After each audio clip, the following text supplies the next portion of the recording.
right. Well, we're live, ready to go.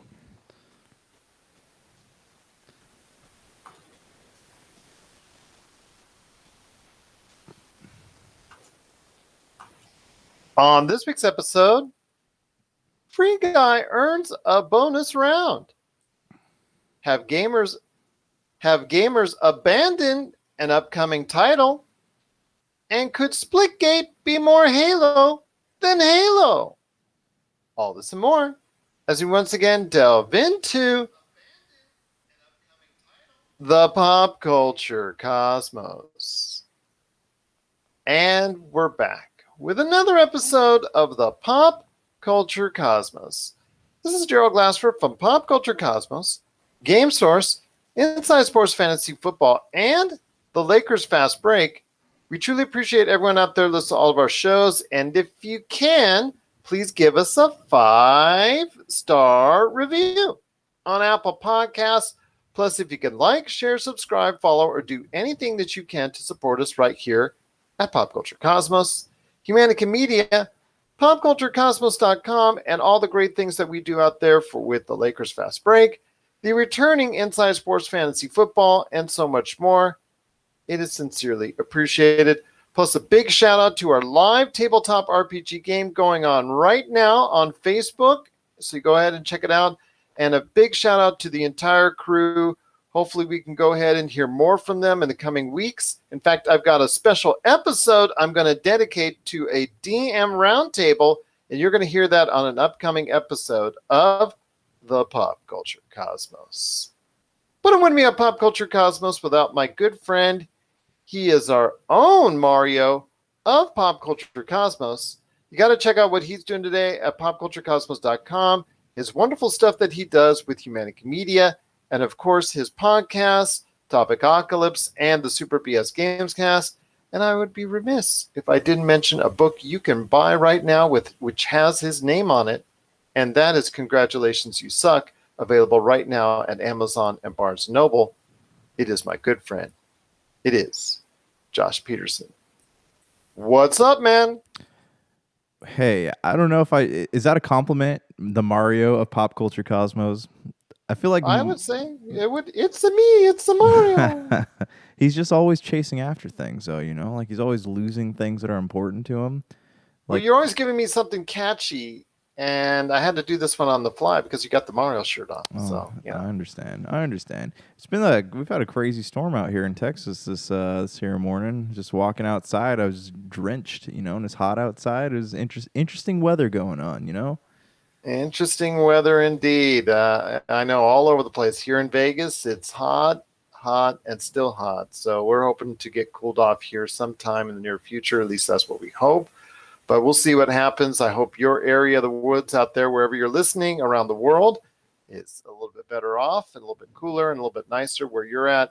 Hope you're spending a good time with the family while you're listening to us here at the Pop Culture Cosmos. But we got a great episode today. But before we go ahead and talk about Free Guy, Abandon, Splitgate, and even more, I want to hear your thoughts. You said you had some collectible talk about.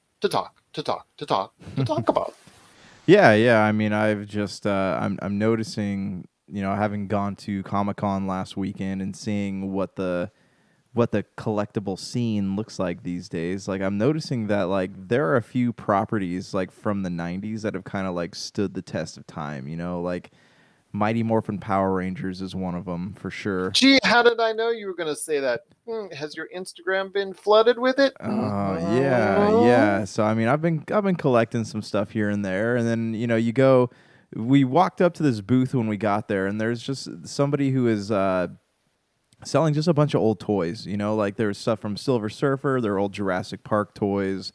Old X-Men toys from X-Men the movie, stuff from Batman, like the 90s cartoon Batman.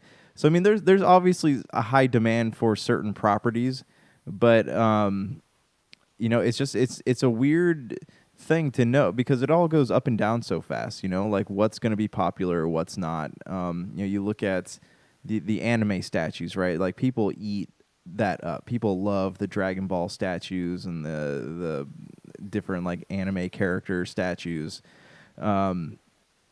I don't know, so I guess I wanted to ask you, do you see what do you see for the future of something like Star Wars toys though? Like, because you know, I have a bunch of the stuff from the Hasbro days, you know, back in the what was it like late '90s, early 2000s, and it doesn't have much value to it. A lot of that stuff because a lot of people collected that thinking that like, oh man, I'm gonna make a killing off this one day, but that has not held value very well. Neither have Beanie Babies for that matter. So do you see like do you see any value being I mean, I know Rob and Jay probably be better to have a talk about this, but like do you think that we will see some of the stuff of the like lesser value spike in coming days?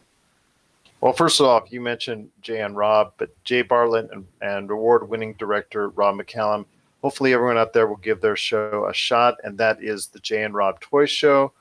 Please go ahead and check it out when you get a chance. But I hope some of these properties. But the problem thing is, it's similar to what I have. I have some basketball cards, a lot of basketball cards, and actually sports cards from right around the early '90s and the late '80s, when a big boom happened in the industry. And that's a problem. It was a big boom happening in the industry like was for collectibles. So you have a lot of stuff out there from that time. I think when it comes to Star Wars, people look at the stuff that came out right as the movie was coming out. You know, obviously the infamous cardboard display that was a pre-order telling you that, you know, if you bought this piece of cardboard that you were actually going to go ahead and get the product on the way sent to you some months later because, you know, they were so behind, Kenner was, I believe, that was so far behind in distribution and production at that point. So they had to go ahead and just put out these cardboards thing that, you know, that right there you would buy at the store, just even that was as valuable. But then the toys, obviously in those late 70s, early 80s, those became really valuable. And then the problem is after the trilogy ended, you got into all the other stuff with Star Wars. It became an industry in and of itself. So the stuff that you have from the 90s at that point in time was already 10 years already into the IP. So you've got a lot of stuff that's probably not going to be valuable. With me and the collectibles and the sports cards I have around that time, I mean, the basketball cards and baseball cards, the sporting card industry took off huge in the late 80s and early 90s. So I have a lot of stuff that was around that time that was mass produced at such a high level. I'm not going to be able to reap any real type of awards off of it because there was not enough rookie cards to go around that were really valuable for rookie players maybe around that time, or B, it's just the fact that there was so much mass production on the stuff that there's a lot that's still out there because people started to understand the value of collectibles. I recently spoke to Ben Arnault for an upcoming show, and he discussed the fact that he had, the full Grayskull, the full Castle Grayskull set as a kid, and he kept it immaculate, and everything's working, and everything was functioning. And, he was heartbroken. And again, you're going to hear his disdain and hear his angst and hear his sadness in his voice when you hear this interview in the not too distant future. It's not coming up today because it's actually almost an hour-long conversation, but it's just so tremendous that he kept it from so nice for so long, and then I think it got, while he was away, it got given to someone else just because that individual thought it was worthless, and unfortunately, right now it's something that could be valued into the hundreds, if not thousands, of dollars. So. Yeah, he's not happy about that. But yeah, it depends. It just depends on what time frame it came from. It seems like the 70s and the 80s, if you have collectibles from there, they're much more valuable than the 90s and 2000s. If you're collecting from the 90s and 2000s, you would probably have to go more into the video game scene. And if that's the case, you would have to look for ones that are more sealed or in much better condition than just ones that are floating around. Yeah, it's just and I've noticed that it's just weird to know because the video games, like you take something like some of the early Castlevania titles, or even some of the early Final Fantasy titles, and the Mario titles, especially like Mario 64. We don't. I don't. Or from the NES title, the Super Mario NES, I believe that just went over $2 million on sale as a sealed, because it's one of the few and rare sealed copies that's still out there. Right, right, yeah, and it's I don't know what kind of manipulation happens in that kind of market though, but with these toys, you have all these people. You remember like Beanie Babies came out, and everyone was like, Yeah. "These are going to be worth so much," and they were worth a lot in the moment because everybody wanted them in that moment. But you go forward 10, 15 years, and all these ones that were worth like 40, 50, $60 are going for $4 or $5 on eBay. Like it's just so hard, and it's weird because like Power Ranger toys, like the second generation of flip heads that introduced the White Ranger, and then you had the Adam Black Ranger and Aisha Yellow Ranger. So they were I mean you could buy them from Target for like $5-6, and there was years when they were just worth nothing. And then all of a sudden there's like this Power Ranger renaissance, and a all the flip heads from that set you cannot get for less than $200.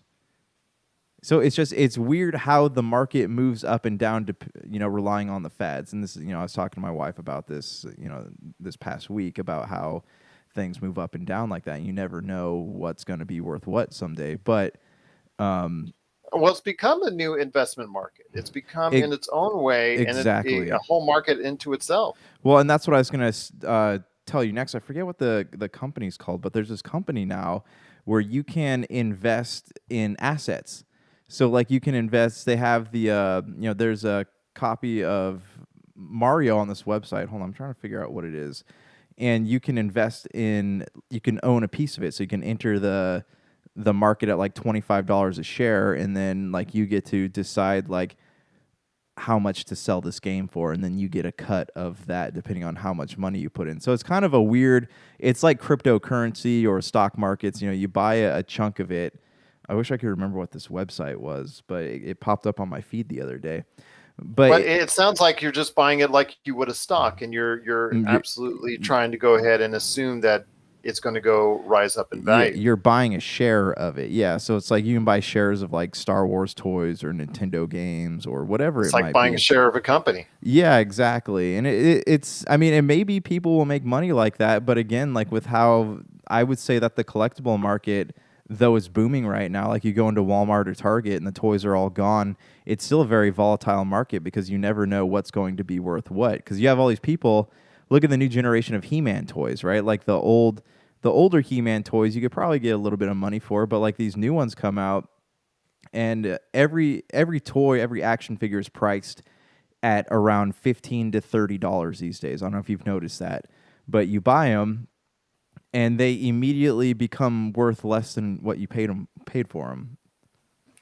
Yeah, what's the old deal like a car? I mean, back in the day, you buy a car immediately once you drive off the lot, it goes half off in value. Or, the old issue with buying video games at GameStop. What do they tell you? As soon as you walk out the door with it and open it up, it goes 50% off in Mm-hmm. value right there and then. So it's funny how that is. Although right now the used car market is actually at the biggest point it's ever been because of a lack of production for new cars. But Yeah.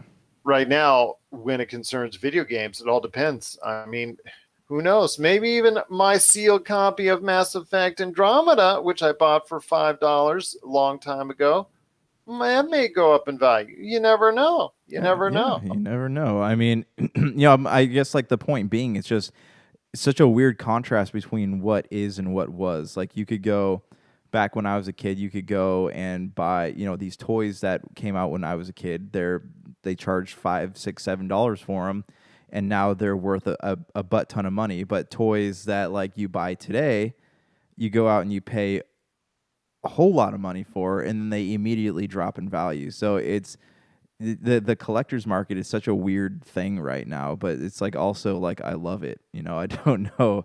It's one of those things where like yeah, it's a gamble, but like I don't know. I really love like this whole like idea where people are cashing in, not cashing in, but like people want these things now that like meant a lot to kids growing up. Well, the thing is with it, you got to put in two factors when you're looking at something. If you are out there for investment purposes for these assets and these collectibles, A, what is the rarity of that item? I mean, how much was of it produced? I mean, if you got something that was mass produced, it's not going to be able to retain a value unless there's something within the product itself that makes it different from all the other things that were similarly produced. Like, for instance, it was the first set of a video game that has a different type of cover or whatnot. Mm-hmm. So maybe something like that. That usually it turns out to be somewhat more valuable as it goes down the road. Or in the case of some other things, you look at the when it comes to a video game, when it comes to other collectibles, actually, you look at also as well what the condition of it is. Is it sealed? Is it something that's been played with? Is it a toy that's been played with? Is it out? Is it packaged? I mean, packaged products are so much more valuable now than even, freestanding products. I mean, that's always been a given. I mean, once you open something up out of the box, I mean, that's does a lot to decrease its value, Yeah. unless it's an absolutely rare item. But Right. yeah, you got to figure that, like you talked about. I think it was a week or two ago. You said, "Hey, I'm going to think about when I buy things now. If I think it might become valuable in the future, I might buy two of them. One for me to use and play, and one for me to use and collect." Yeah. Yeah. Yeah. And you almost like, and again, that's also a gamble, right? Because you don't know, especially with like video games, is it's hands down like any RPG is going to hold value over the years. But like you walk out, say with like a copy of Halo or Call of Duty, or even I guess in some case like a Donkey Kong or a Zelda, and they just like they produce so many of them now that like there's not really any the odds are low that they're going to become collectibles. Like you look at Halo 4 is a good example. Like that was a $60 price game. Within a year, I think it went down to 40 and then down to like 20. Now you can buy it for like $5 at a used game store. Then you have something like the Yeez franchise where they charge $60 per game, but the value goes up like almost immediately because it's such like a collectible, sought after RPG series. So it's weird, it's weird, and you never know. But there are some things that are almost certain when it comes to collecting games, and some things that aren't. Absolutely. So we want to hear your thoughts out there. What's your motive or way you approach collectibles? I mean, do you just buy because you want to have fun and you enjoy them for what they are, for collecting, for putting on the shelf, for showcasing, for going out there and maybe introducing it to a younger audience if you have kids and whatnot? We want to hear your thoughts. Or do you use or do you actually, when you go out into the stores, into the retail outlets, into the Comic Cons, and all over to buy collectibles, do you have that in the back of your mind as far as this could possibly be something that I need to invest in and look at it from that point? I mean, we want to hear your thoughts on both sides of the equation on this, because the way we look at collectibles is so much different than we have in previous decades and how we'll look at it going forward. But please share us your thoughts, popculturecosmos@yahoo.com. Well, we got a great episode right now. We got a lot to talk about, including Abandoned, the PS5 game, which a lot of people right now that had high hopes for it are thinking about abandoning. So we'll talk about that coming up on the back end of the show. Plus, also as well, we're going to be talking about Splitgate, and it looks very familiar to a lot of people, but it's got a new little trick. And that little trick is also helping propel it become a very popular game. How popular and how well will it go over? We're going to talk about that on the back end of the show as well. But my friend, it is Ryan Reynolds. It is Free Guy at the box office. They earned at what analysts were not predicting. In fact, it went above their predictions, at because it looked like it was going to be a movie that was going to debut somewhere in the teens. But I said myself, I thought it was going to be somewhere in the teens, low 20s. But you know what? It actually kind of surprised people out there. It's actually earned a little bit more than The Suicide Squad at $28 million here domestically at the box office, and will earn probably around 50 to 52 million worldwide in its first weekend. And Disney has already spoken and reached out to both director Sean Levy and also as well Mr. Ryan Reynolds about creating a sequel to Free Guy. So if you really enjoyed Free Guy and you got a chance to see it, you'll be seeing a sequel at some point down the road. But I think that this is a good sign. It doesn't mean that this movie is going to make a profit. It doesn't mean that the health of the box office is there. Don't Breathe 2 slightly exceeded expectations at a little bit over $10 million domestically. But even a movie like that is very inexpensively made, that movie is going to be lucky to break even. So I want to put this in perspective, man. Well, first off, before I go into a rant, because I've got a big rant coming up on this, I want to hear your thoughts on Free Guy. Is it something that motivated or interests you? I know we've touched on the show going on over a year because it got pushed back because of the pandemic. But your thoughts on Free Guy? Eventually, it's going to appear on HBO first and then go to either Hulu or Disney Plus sometime thereafter. So we're looking forward to that. But your thoughts on Free Guy? So I listened to your conversation with Noah Ian Fine on the Wednesday show in regards to Free Guy, and I kind of feel close to what he says. Like it's a Ryan Reynolds movie. You know, I'm not expecting too much from it. I'm not excited to watch it, but I'm not unexcited to watch it. I will not be, journeying out to the movie theaters to watch it. I don't want to see it that bad, but I do think that Disney has done an excellent job of marketing that movie, especially with like the Deadpool, the MCU tie-in, the him even like them not letting him do the Bambi thing, like it got so much publicity that it made people start Googling the movie. Like it's they did even like the bad publicity led to good publicity for this movie. So yeah, I mean, I'm gonna watch it. I'm not gonna watch it, while it's in theaters, but I am going to watch it. I do think that it is a clever idea, especially in the days of like, you have your Fortnites and your what's that? What was that thing? Second Life, right? Where everyone was like creating characters in The Sims and stuff like that. So yeah, I do think it's a great idea for a movie, but again, it's not something that I'm going to be rushing out to watch. But what a slap in the face though to like Suicide Squad, right? That you have this movie that was like, has a lot of star power. James Gunn did it. Warner Bros. Was really hoping that this was gonna like, be a knockout. Got great reviews. In fact, it's extremely high. One of the highest rated movies of the year. But it did it really? Well, let's put this thing into perspective, because this leads into my second point, and this goes into my rant that I want to talk to you about. And that is that there was an individual out there that posted on social media and reposted an article from a publication. I'll give it the lack of a term, publication. And this publication, wanted to go ahead with a click and bait article, talk about Shang-Chi and the Legend of the Ten Rings, and talking about how Disney expects it to be a bomb. And, you've already heard what the latest news is in the investors call.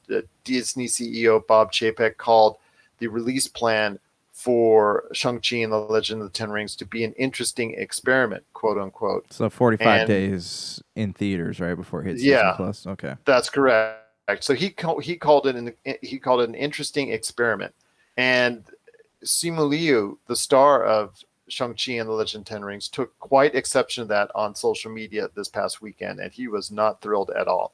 So I don't think that was probably the best wording by Disney CEO on that, but let's put things in perspective here. Again, we had an individual that I know reposted an article on that, which I thought was just point and clickbait stuff like that. Let's put things in perspective in this age of the pandemic. Again, Free Guy exceeded expectations. It's going to be something that, again, we'll see a sequel down the road. But what do you think this movie cost to make, Josh? Free Guy? Yeah.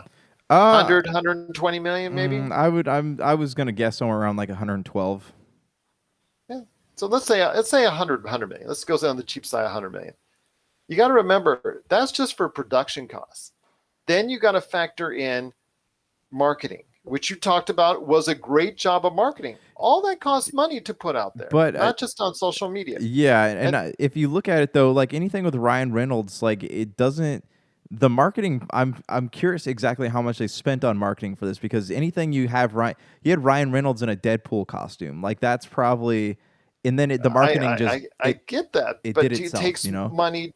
It takes money to go ahead and do commercials, print Right. ads, everything you see on, as far as Buses out there on and the web. billboards, It yeah. yeah, you got to talk about marketing costs. You got to talk about the cost that you pay the theater owners because they get a cut of it. You just okay when you spend $20 at the theaters, you're not just giving $20 to Ryan Reynolds and Disney. You're giving that $20 is being broken up between the theater owners, marketing, PR companies, the whole, there's a whole list of costs that come into it. As we've said on this show before in past years, in a normal environment, when a movie comes out, if you wanted to see or evaluate on how well it is as far as it does, on how well it does in perspective, it's a 1 to 3 to 3.5 times, sometimes even 4 times ratio. So movie has to go for every, let's say Free Guy, it cost $100 million. That movie, in order to break even, probably has to make 3 to 340 million dollars before you can Disney can say, you know what, we broke even on this, and now we're going to make money from there. I mean, F9, Black Widow, all these movies that have come out, A Quiet Place Part 2, all these movies that cost 100, 150, and in case of F9, closing in 250, Black Widow, 250 million. These movies need to make a ton of money in order to go ahead and be financially viable. Right. And yeah, it just, yeah, it's crazy to hear or read that people are already rooting for Shang-Chi and the Legend of the Ten Rings to fail.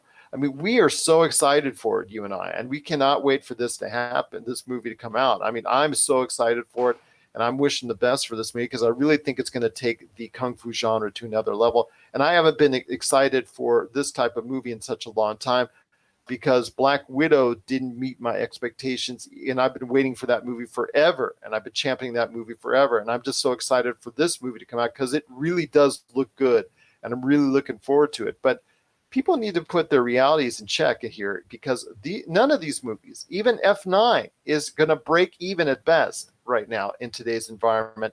The best way that they can go ahead and make a contribution is how are they doing when it comes to streaming. So the Suicide Squad and Free Guy, they both made around what? Suicide Squad 26 million domestically, Free Guy made $28 million. So you say, okay, Free Guy made a little bit more. But wait, remember, the Suicide Squad was released day and date to HBO Max. How much interest did it garner for HBO Max? Only Warner Brothers can tell us, and Time Warner and Yeah. all that stuff, and AT&T, the parent company, and all that. Only they know how well it did. I'm assuming because the advanced reviews were so great and word of mouth is so great that I'm assuming that it's done very well on HBO Max. And if that's the case, that's almost making it a hit in of itself in that perspective. Will it turn a profit?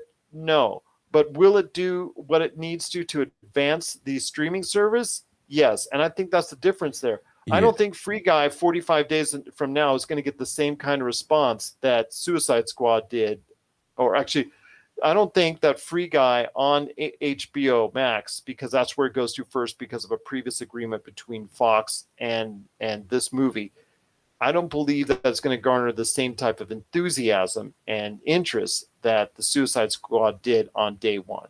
Yeah, I mean, I think we need to start like separating, right? Or acknowledging the difference between a critical success and a financial success. Because Yeah. like this is something we're seeing more and more as like the streaming versus movie theater debate goes on. Is like, oh well, people really like this movie. They really like Cruella, or they really like Suicide Squad, or whatever it might be. Versus like, None of these movies are turning a profit uh, at the theaters at this yeah, point. well, that's what I was gonna say. Versus like what actually, what how much money it made. Like you're gonna have these scenarios where something's put out on Disney Plus, and maybe it's just a phenomenal film, but it's always going to be easier for people to have their friends and family over and pay a one-time fee of $30. And maybe all those people enjoyed that movie, but that it's not going to show up in returns because, right, they invited 30 people over to their house and only paid one fee for it. So we're gonna run into more scenarios like that. So I mean, Dune, let's put it this way. Dune, when it comes out, it's not going to do great numbers. It's not going to do the $100 million that people were hoping for its opening weekend. yeah. But it's coming day and date to HBO Max. And if it just becomes the talk of the world at that point in time and the hmm internet, and if it becomes, if it has great reviews and if it has a huge viewership on HBO Max, that's a win in this day and age. Into the Heights, which, as you and I both know, because of the controversy, really did poor at the box office. HBO Max, AT&T said that it did strong numbers on HBO Max. So is it truly a bomb? It's in this day and age, people need to go ahead and put themselves in check that you cannot realistically look at a movie, how it does at the box office, and say, oh, that's a hit, and that it's not. They have to look at the total picture. Yeah, you also have to exactly. No, I 100% agree with you. You also have to look at the climate though too, right? Like you're never going to find anybody agreeing about anything on the internet. Like you're going to have one person who's going to take a side just for the sake of taking a side. Like it's not you can have these critics say, "Oh, this movie's great," and then you'll have people like, "Oh, I hate the critics. I'm going to find something to nitpick that movie for." I don't like the critics, but I don't nitpick films. I always try to watch them for what they are. And this like perception is such a weird thing in 2021 because everybody sees everything differently. So you never know. There's never going to be a joint consensus on really anything, especially in film, because that was the original battleground, right? For these for social media fights and stuff like that was like thoughts on films, music, and comic books or whatever. So it's I think climate has a lot to do with it, but I also think that again we need to redefine what successful film is in 2021 or in times of COVID right now. I'm just going to leave it with this, and I think that's a very good point.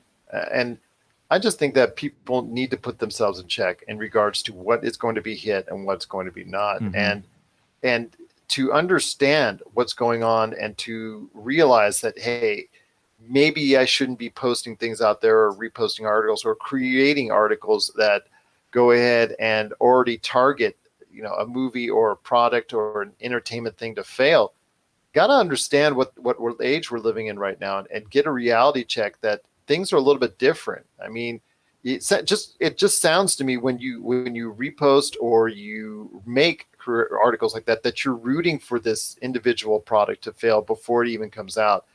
And I'm going to say, for Shang-Chi and the Legend of the Ten Rings, I'm so excited for it. And now, after the comments that were made by Bob Chapek, I know Simu Liu is really motivated. He said an expletive in his tweet and his response back to those comments. So I'm really rooting for Shang-Chi and the Legend of the Ten Rings even more so than I did just a day ago.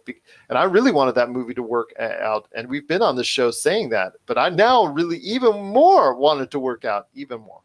Yeah, and this is his first like foray into the MCU, or even like I think a big film like this, but this is a very connective movie to the rest of the MCU, right? They have like Abomination and Wong's in it from Doctor Strange. Like there's a lot of elements coming together in this film. So like I think it's not just needs to be successful for the actor, but also for the MCU as in its entirety, right? Like 'cause this is again the first movie that's going to be strictly in theaters for the first 45 days it comes out. So this is going to be an interesting experiment because is it going to be enough to get people out to the theaters? We don't know, and I don't know if his contract is weighed the same way that Scarlett Johansson's was, but it's going to Well, be. they already, I think, learned from their mistakes, because they renegotiated the Rock's contract shortly before the Jungle Cruise. So that tells you right there that maybe they learned from their mistakes. Yeah, I don't know. I had also heard that they like blacklisted Scarlett Johansson, and, like they won't cast her in things anymore. So I don't know if that's true or not, but like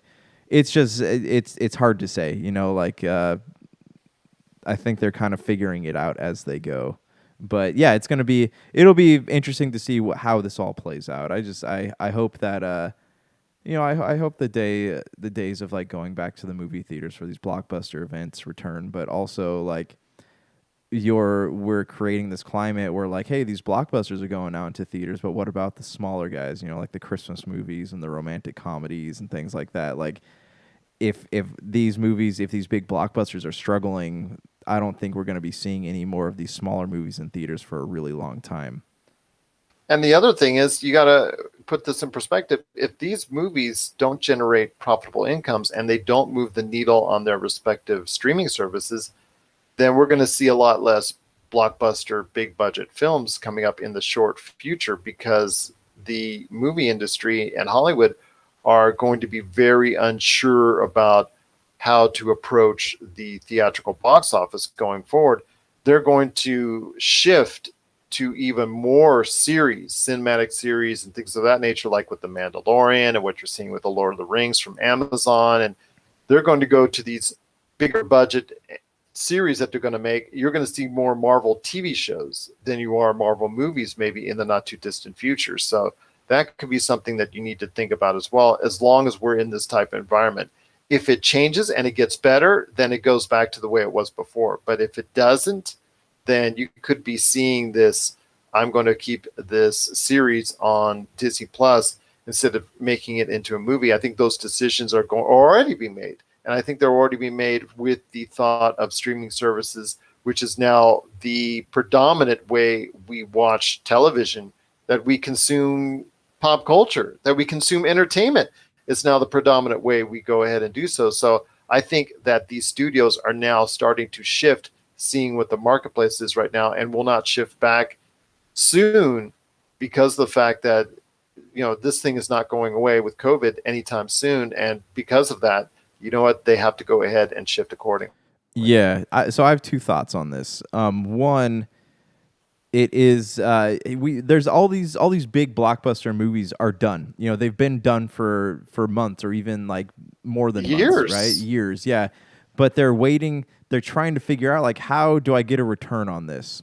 You know, like I think Jurassic Park has been pushed back like what, 4 times now, and Yeah, the Top Gun the movie, Top Gun. which was been often mentioned about. I mean, James Bond, Mm-hmm. No Time to Die, the Mission Impossible movies. Those are just a few to say the least. Yeah, you have all The these Marvel movies. big, yeah, exactly. You have these big movies been done for a long time, but they're all trying to figure out how to profit off of them. So there's like, this isn't just like a well, let's let this guy mess up and let's see, maybe we can learn from his mistakes. Like, this is gonna have to, we're gonna have to work through a lot of people messing up on their release plans before these studios figure out how to make this movie profitable.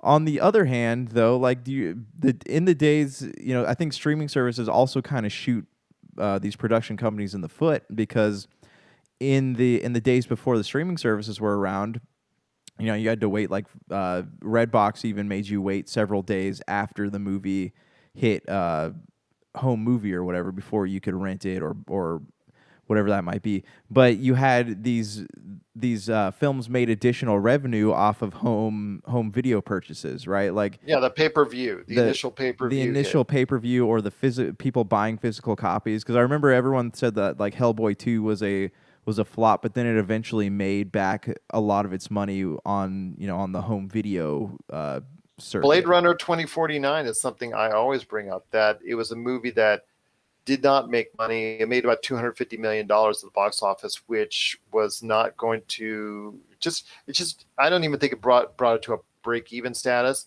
Yeah. but it became one of the best selling home video Blu-ray sales for that year it Hmm. came out. That includes the Marvel movies. So Yeah. in doing so, it garnered a lot of that revenue back that it lost, and it became a home video, as far as, like you said, video on demand.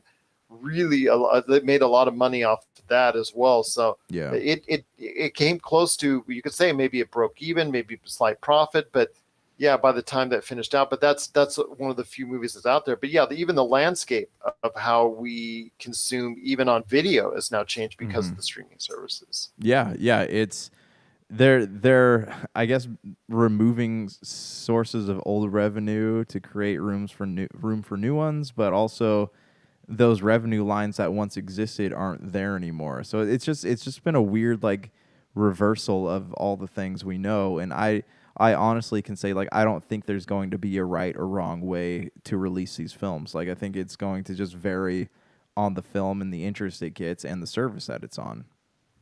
And to people out there that are wishing for a lack of success for certain individual projects, I mean, please keep yourself in check, because if that movie, if that TV show is not a success, that means Hollywood is going to be reticent to go ahead and make something else because of the money that they lost on that project. So, yeah, Exactly. Like we're in a time where like one dire move could have like just crushing repercussions across the entire industry. exactly. And for a project like, let's say, Shang-Chi and the Legend of the Ten Rings, I mean, that movie isn't even out yet. And that's got for every one person that out there that's thinking negatively, there looks like to be 10 people out there that are really looking forward to this film. And you and I have hyped this movie up a lot. We really are looking forward to it. I think it looks fantastic. And I'm just so excited to see it. So, and I think you are as well. Mm-hmm. Yeah, absolutely. This is kind of like the first. I guess you can say Black Widow was, but this is the first like true post in game continuity MC. I mean, after Spider-Man, of course, but like this is the first like since the pandemic happened. This is the first like post in game MCU continuity moving the universe forward theater event. Yeah, absolutely. I agree with you on that. I mean, I guess you could count the after credit scene for Black Widow, but yeah, this is something as a full movie that really advances that forward. And I'm looking forward to that, to seeing this new part of the Marvel Cinematic Universe.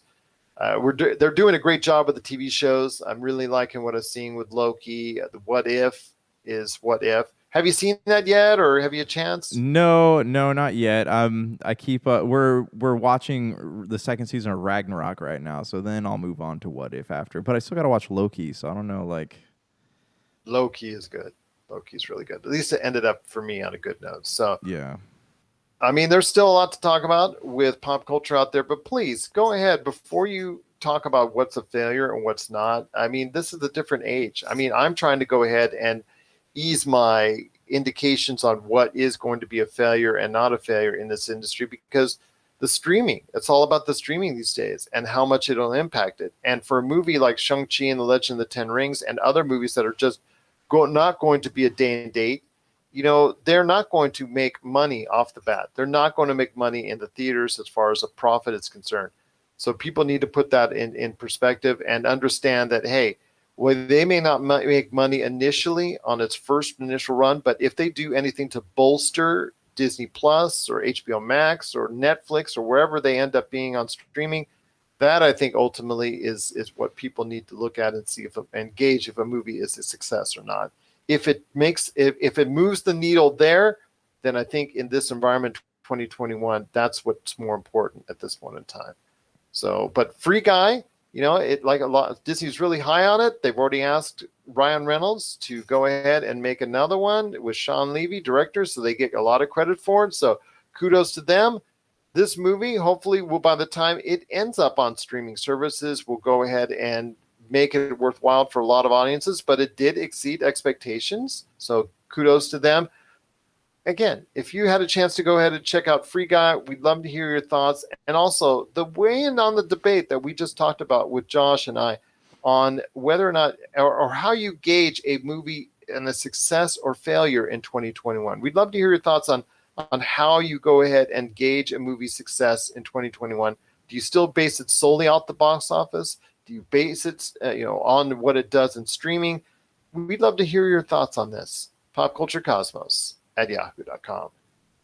My friend, there's still a little bit more to talk about on today's program, but before we head on out, have you caught word of this whole controversial scenario when it concerns the upcoming, well, I think it's upcoming.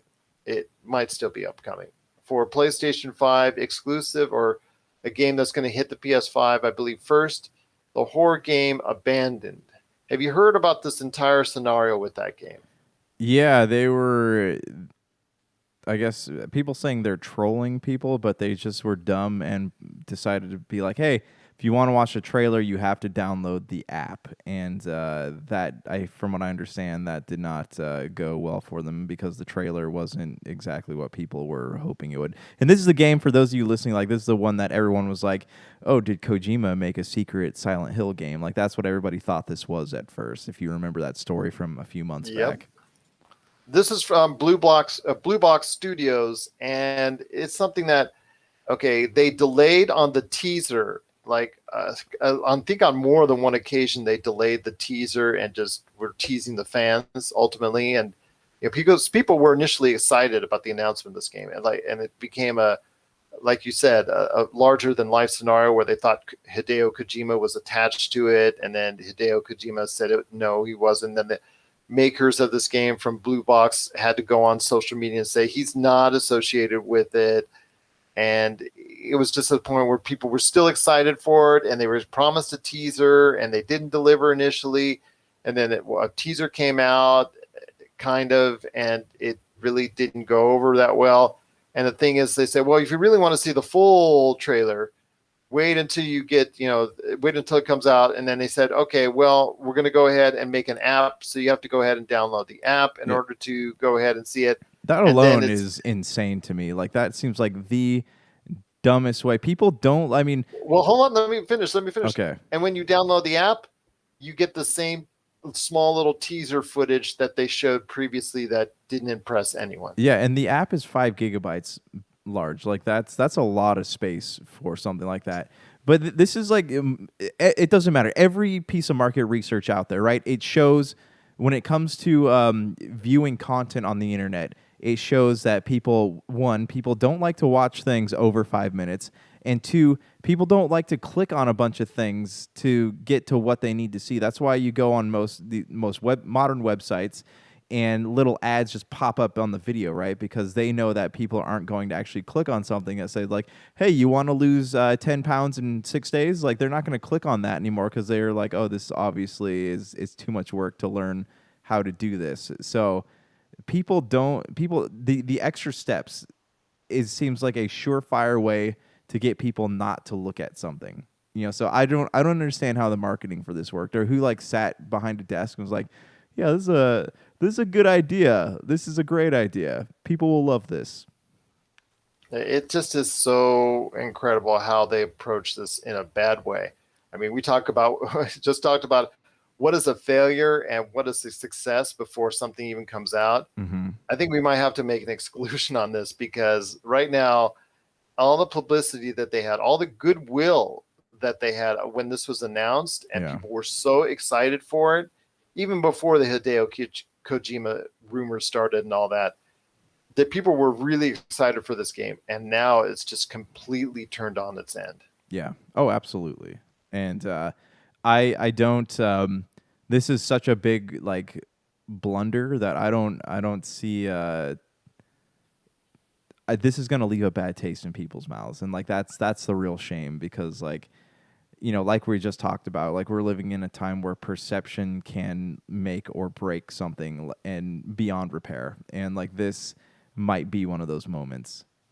Well, I told you before, for me, it's a lot about first impressions. Yeah. How do you go ahead and first show yourself off to the public, and how does the public perceive you first off? And the way Mm-hmm. that they're going ahead and approaching this with the first glimpse of it or lack thereof, and then the app, this fiasco there, and the fact that they really just didn't embrace the rumors of Hideo Kojima right off the bat. They didn't take care of it, as far as, hey, right off the bat they should have just taken care of it, but they let it drag on a little bit and Yeah. become annoying, and it just all this stuff is just going to weigh it down from people just not being interested in it when it finally comes out, and that's going to be to their own detriment. But it just seems to me that some of the stuff is common sense. Some of the stuff was common sense that they could have adhered to, and they just didn't. Yeah. Yeah. It's I don't know. Like, I've never really seen a company like a gaming company like make it more difficult for their fans to get content. Like, that's just something you don't do, especially because the gaming industry again is like hypercritical. This did not make sense on many levels. Like I don't, I'm just want to know like who sat back at a meeting and was like, you know what, we should do this because I don't even like going into the app marketplace on my phone. So why am I going to download an app for a video game that's not actually the game? Like it just feels everything about this feels so unnecessary. What are your thoughts out there on the upcoming title Abandoned? Well, we think it's still upcoming. We hope it's still upcoming.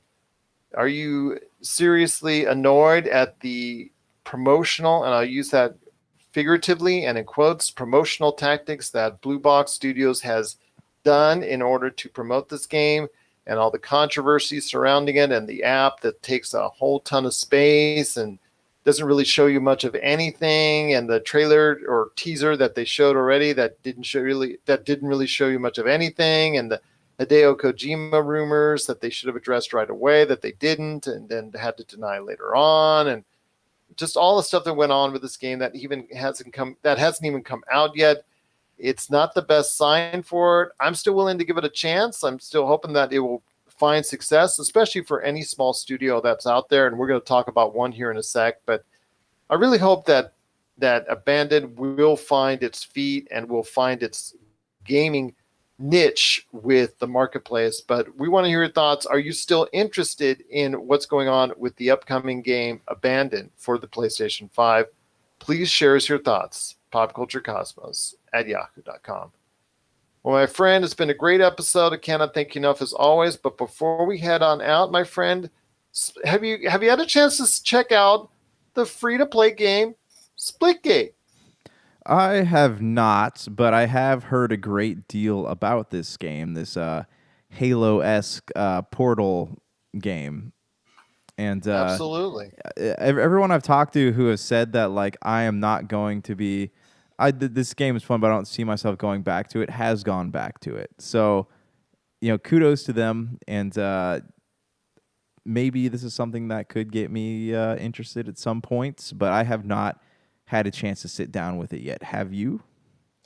I did a little bit, and it's a free-to-play game because that's always a great entry price point for me. Free, I like that.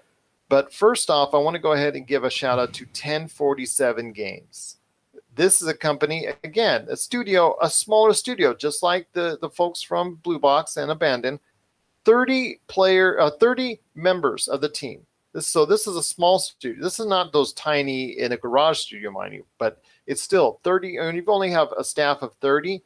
That's still a very small outlet for a gaming company, for a gaming studio. So kudos to them for creating an experience that when you look at it, looks a lot, and I mean a lot, like a Halo arena shooter, and it has the fast flowing motion. It has the type of perks, very similar to what you see from a Halo game as far as whatever the multiplayer asset, even from the old Halo 2 days, it still looks quite a bit like that. And it takes liberally from the Halo 2, Halo 3, Halo 4, and Halo 5.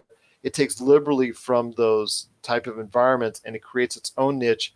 Really looks well suited, well balanced, but it throws in the quirk of Portal. And what I mean is that if you're familiar with the video game Portal and that series, it creates itself as far as within the environment of the Serena shooter portals. You have the ability to go ahead and create your own portals to jump through in an opportune time, or get surprised when somebody jumps through a portal and is right there at you, or maybe you were waiting right there on the other side of the portal and you're going to go ahead and take care of them, dispose of them as they pop on through. But it's create quite a niche, and it's create quite a fervor online out there, and a lot of people are really supporting it, and I'm very happy to see it when a small studio like that, and hopefully Blue Box, I'm hoping they will rebound and will be able to find this type of success, because Splitgate is going to be a game that I think a lot of people are playing for a long time to come.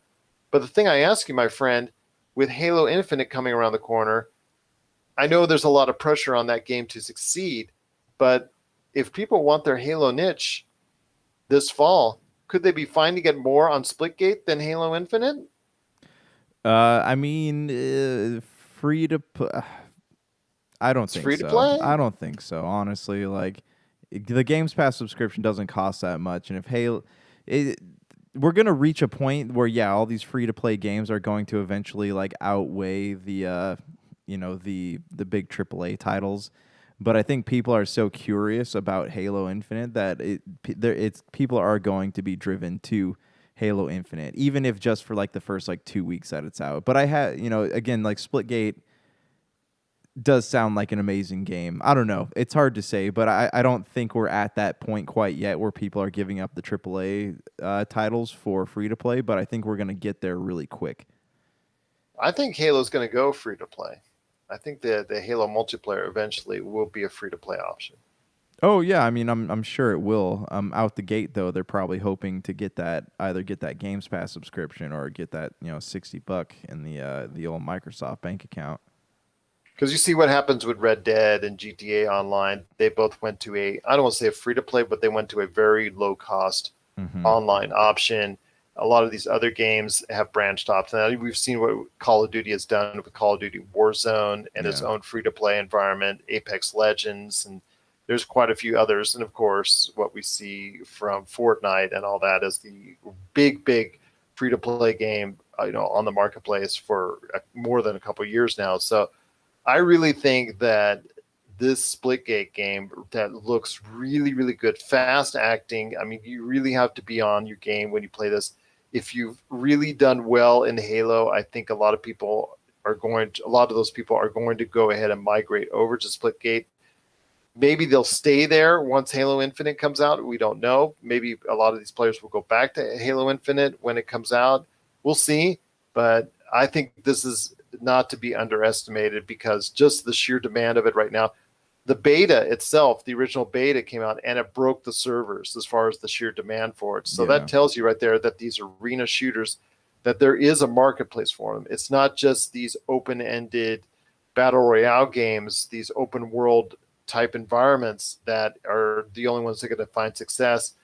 I think these arena shooters are on its way back, and I think Splitgate is going to be one of the reasons why. Isn't that funny how like Unreal Tournament kind of paved the way for stuff like this? And Oh, I loved Unreal Tournament. I did too. And now like everybody kind of moved away from those games, saying, "Oh, that's an outdated thing. It's a thing of the past. We're all about these just straight up multiplayer games." And now we're going back to the Unreal type arena shooters. Well, I'll tell you what, I'm excited for Splitgate to really get into it, and I know a lot of other people will as well. What are your thoughts out there on Splitgate? A free-to-play game from the folks at 1047 Studios. They really should get some kudos because they've created a game that a lot of people are familiar with in the realm of combining Portal with Halo and are really, really interested in going ahead and finding out more how they can go ahead and become a great part of the Splitgate scenario. So we want to hear your thoughts. Are you enjoying your time with Splitgate? Are you enthused about Splitgate? Are you interested in playing Splitgate? We want to hear your thoughts. popculturecosmos@yahoo.com. Well, my friend, it's been a great episode, but before we head on out, I wanted to ask you this, my friend. You know what next week is? You know what the episode we have that's going to air next week? You know what that is? The You know? King Arthur anniversary special. Oh, dear God, help me. No, no, no, no. Well, we may bring up King Arthur at some point in time during it, but it is going to be our 5th anniversary. 5 years, my friend. 5 years. And what better way to go ahead and celebrate 5 years with our fall movie preview? That's right. We're going to have our fall movie preview, previewing, well, as of now, what all the movies that will supposedly be coming out in fall. Subject to change. I think that's what we should actually title the episode, Subject to Change. But because it will actually have a lot of films that will probably be moved. I mean, we've already seen something going on with Venom, Let There Be Carnage, being pushed back 6 weeks or 4 to 6 weeks. And then we're going to see a lot of these other movies being pushed off the schedule or pushed back. So when we go ahead and come on with that show, please be advised it is subject to change. Exactly. And I don't know, hopefully at least like maybe a quarter of those movies we talk about will actually come out in theaters this year or next year. Seems like just yesterday I was just talking to you, and we were at National University. Big shout out to them, National University. I was saying, hey man, you've been great on the Game Source podcast, man, but I'm thinking about doing something a little bit more. I mean, we talk about pop culture a lot. Might want to do a show. How about doing an hour show, man? What do you think? Maybe putting it on the radio. What do you think, man?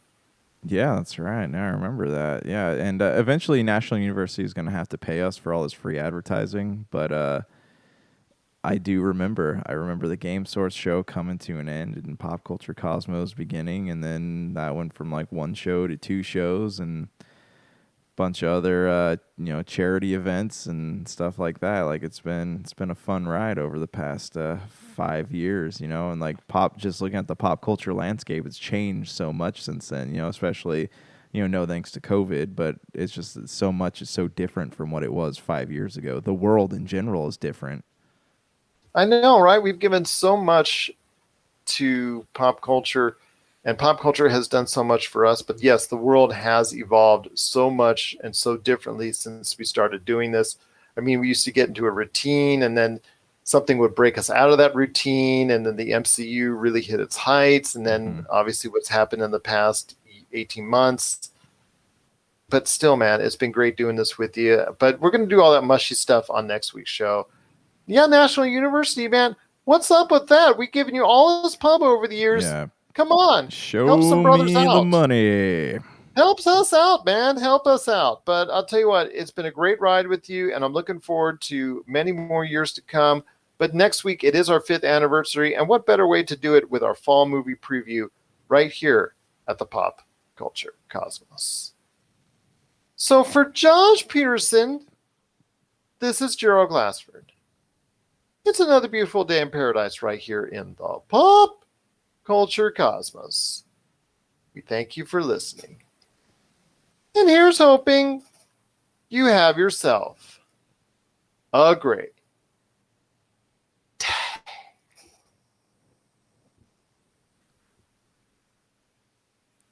Oh, sorry. Hold on one second.